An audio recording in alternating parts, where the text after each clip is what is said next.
A whole new world. Deadly magic. Morning, folks, Duvan yawned, stepping into the room with slapping feet and big heavy steps. He had a large brass ibrick of steaming hot coffee and several tiny delicate-looking cups. Despite this, he fell like a donkey onto the floor pillow. Not a drop spilled. Blearily, he set out the cups and poured.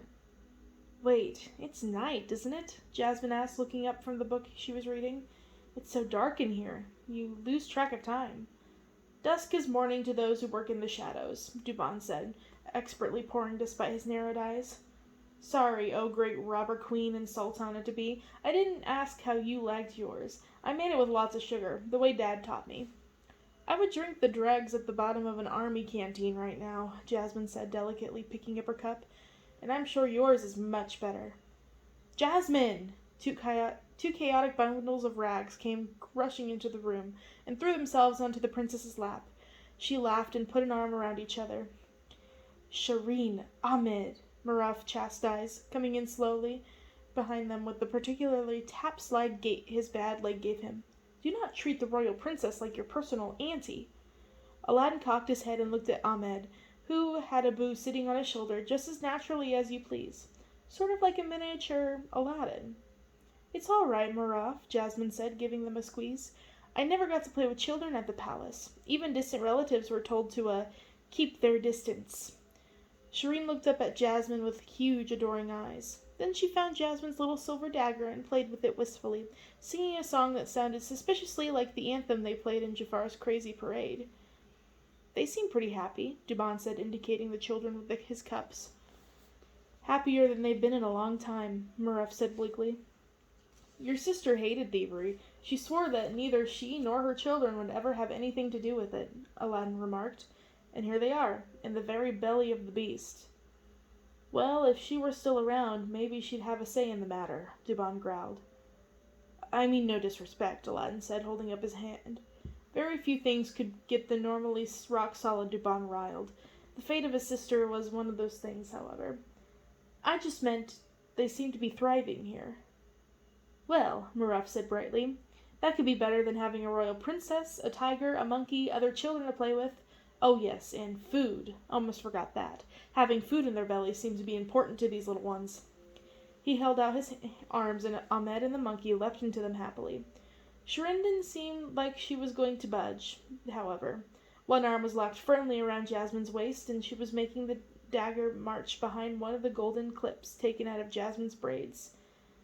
She doesn't have any dolls, Maruf explained in embarrassment. I should steal her a toy, or where did all the people in the parade go? Shireen suddenly asked.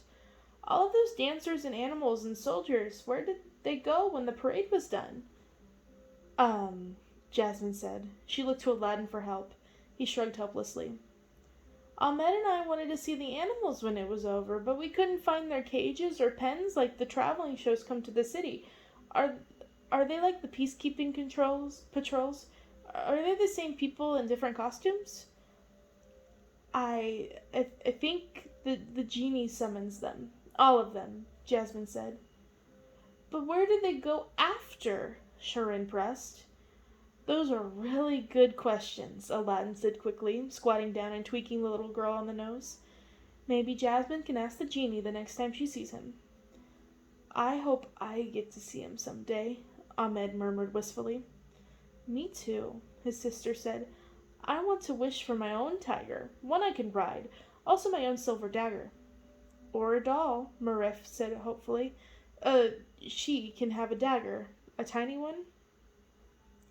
I hope you get to meet him too, Jasmine said with a feeling, when it's all over. Aladdin smiled and finished the entire contents of his cup of coffee in one gulp. Then he leapt up.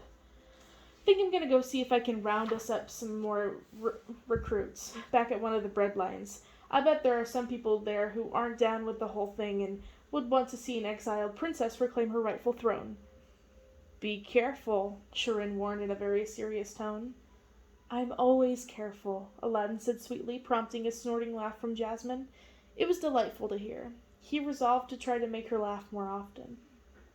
My neck hairs all stood up on their own today, Dubon said doubtfully, and Shireen said she saw a white cat earlier in the alley by the Egyptian's tea house. Didn't you, Shireen? "You're as bad as an old mother," Aladdin groaned. "You and your superstitions. Later, princess." He leaned over and gave Jasmine a quick kiss on the lips. As Aladdin swung up and out the secret door behind the chimney upstairs, he heard Duban say to Jasmine, "Right in front of the kids? Really? What kind of place do you think we're running here?" "Well, aren't you glad you don't have Aladdin for competition with Morgiana?" "Morgiana? He can have her. I'd rather marry a cantankerous she-goat with 5 horns. Be less hard to deal with." Aladdin smiled to himself as he slipped into the blue twilight of early dusk.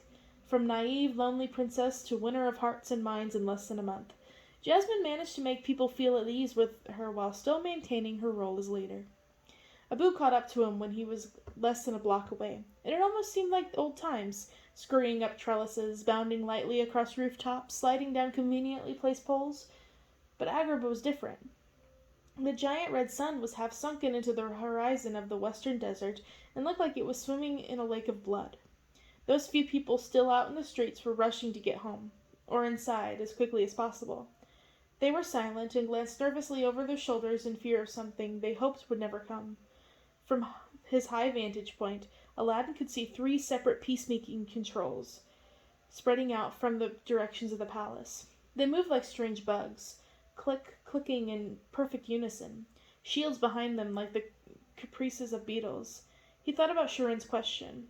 She, too, had picked up the weird similarity between the patrols and the people on the parade. Curious, he picked one patrol to follow. By now, everyone in the city was so terrified of them that they had little to do but march down the apocalyptically empty streets. The tapping of their metal boots was an effective warning that preceded them. They walked, black eyes straight forward, manic grins on their faces as if they really, really loved their jobs. If there was a strange noise or something moving in the shadows, they reacted in almost human fashion, raising their weapons, dropping into fighting positions, sending 1 or 2 of their numbers down an alley to check it out. With no words. Not a single sound was uttered the entire time he followed them. They nodded to one another, but that was all. How were they communicating? It made Aladdin shiver just to think about it. When the waning half-moon reached the peak of its ascent, the clock began to chime the hour.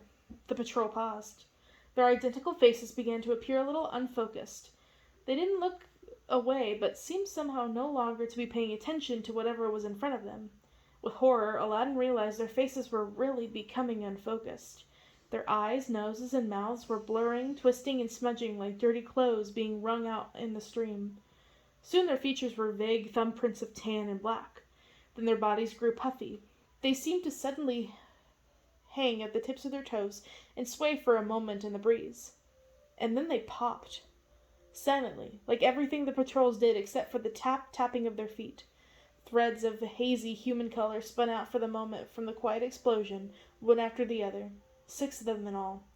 Those wavered and dried up in the air, disappearing with a final tiny curlicue of the blue smoke. Aladdin shivered. They weren't even a little bit human, not even as real as the genie. They were golems, unthinking magical creatures with limited existences that did what they were told until their clocks ran out. He forced himself to think about his task, to find new recruits for the resistance. Anything but the blurry faces that he would haunt his nightmares from then on. But as he turned to go, the sounds of angry conversation drifted in the wind from several streets away. Something Aladdin would have ignored in normal times, but was unusual at this hour under the new curfew. He leapt quietly into the next roof, and then dove down to the convenient balcony. From there he swung on the clothesline, and landed silently on an awning across the way.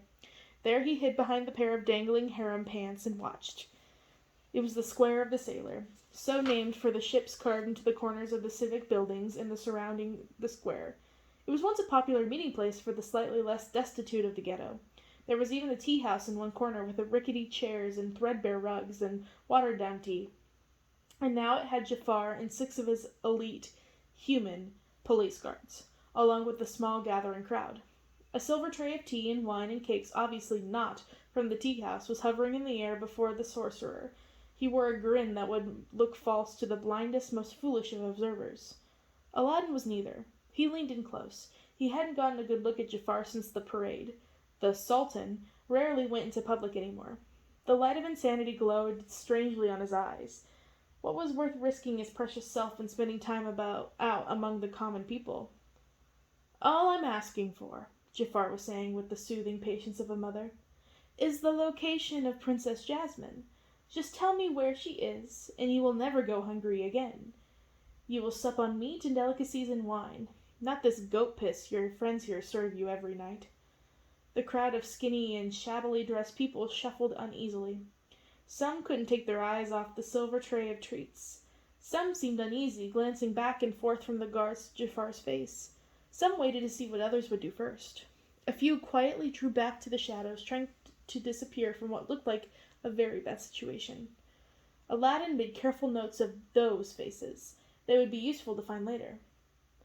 Who cares about the Sultan's old filly? One man called out. You can have anyone you want. My daughter is twice as pretty as Jasmine, and she won't hide from you, I swear. Perhaps he was trying to gain favor with the mad sorcerer. It was a bad idea. Anger burned on Jafar's face, instant and complete. I don't particularly care for your opinion of my business, Jafar said with the careful enunciation of someone who really didn't care. Who could take as long as he wanted with a group of ants before he inevitably decided to grind them to the dust under his heel? Nor have I any interest in your daughter. Now I ask again, do any of you know the location of the princess? The tray of treats waggled suggestively in the air. Aladdin could smell the intoxicating aroma of dates and honey cakes, even up where he was. He wondered if it was more magic. No one stepped forward. Let me put it another way, Jafar said calmly. The silver tray clattered to the ground, treats rolling in the dust. You there. He pointed at someone with his ebon cobra staff. The man, short and bony, looked left and right quickly to see if anyone else was meant. Without a word, two of the black and red-clad palace guards approached him on either side and grabbed his arms, wrenching them from behind his back. Unsure what was going to happen to him, the man began straining against them. Tell me, Jafar said. His eyes glowed red, and so did the jewel eyes of the cobra on his staff. The poor man seemed frozen like a mouse or small bird, hypnotized by the glow. His body still struggled some as if he had forgotten to tell it to stop, but his face and head were completely still. Where is Princess Jasmine? In the palace?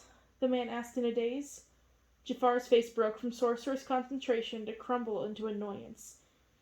If she was in the palace, why would I be looking for her? It's a very big palace, the man answered. Aladdin tried not to laugh aloud. The poor guy was answering as honestly as he could under the spell. The problem was that he wasn't a very smart man, and he didn't know anything. With a sigh of frustration, Jafar jerked his staff. The red glow faded. The man turned to look at his friends for help, but now it was like his body was frozen, and only his neck and head could move. The man's face went white as panic began to set in. His head continued to turn.